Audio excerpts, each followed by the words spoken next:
I think for us, the biggest thing is if we think that the player that got hit was in a defenseless position. You see it on fair catches. You see it on defensive players leaping or coming off their feet to hit a defensive receiver coming down who can't make a catch. So anytime that a player is in a position where he can't protect himself and the opposing player makes what we would consider to be calculated and unnecessary contact, we need to make that call, especially now with concussions and with major injuries, anything above the head and shoulders. And we did pretty well with that last year. There were only a few plays that I thought that we had to look at during the week to decide whether or not we had to take any kind of additional action. And in all cases, we did not have to.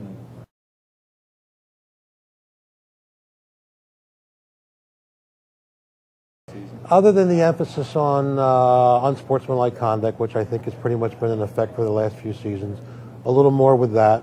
Targeting again, they've kind of tightened those rules up. The big rule change that the fans will see, the major rule change this year is wedge blocking. And what that means is that on kickoffs, the receiving team can no longer drop 3 or more players and form a line together to create a wedge. There can be 2. Anything more than 3 would be a foul. There doesn't have to be contact. If in the official's estimation it's an intentional wedge formation, it's a 15-yard penalty, so it's a big penalty.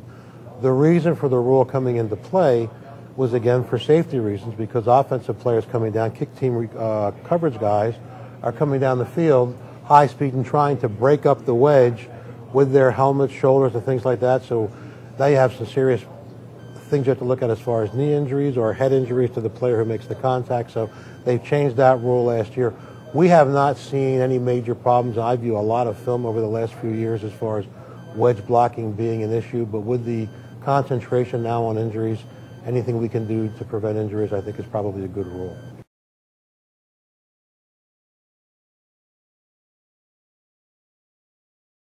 I think probably what I would say is the level of athlete in the CAA and the competitive nature of the players added to the intensity of the competition in the CAA, which we all know is the best in the country. The lesson that we've learned is with our officiating staff, and I tell them simply, and our clinic is this weekend, and I'll tell them more than once, you need to buckle your chin strap because there are no easy games. And we need to understand the level of intensity with the players, with the coaches during the game, and we need to be able to handle that calmly, keep the game flowing naturally, but understand that we don't get any easy afternoons in the CAA football because those kids, they come to play and they hit, and it's a great afternoon for the officials. Those are the kind of games that we want. We're not looking for the 65-0 games. It's the games that are intense that our guys, I mean, they live for those games. I did too when I worked, so I know what that's about.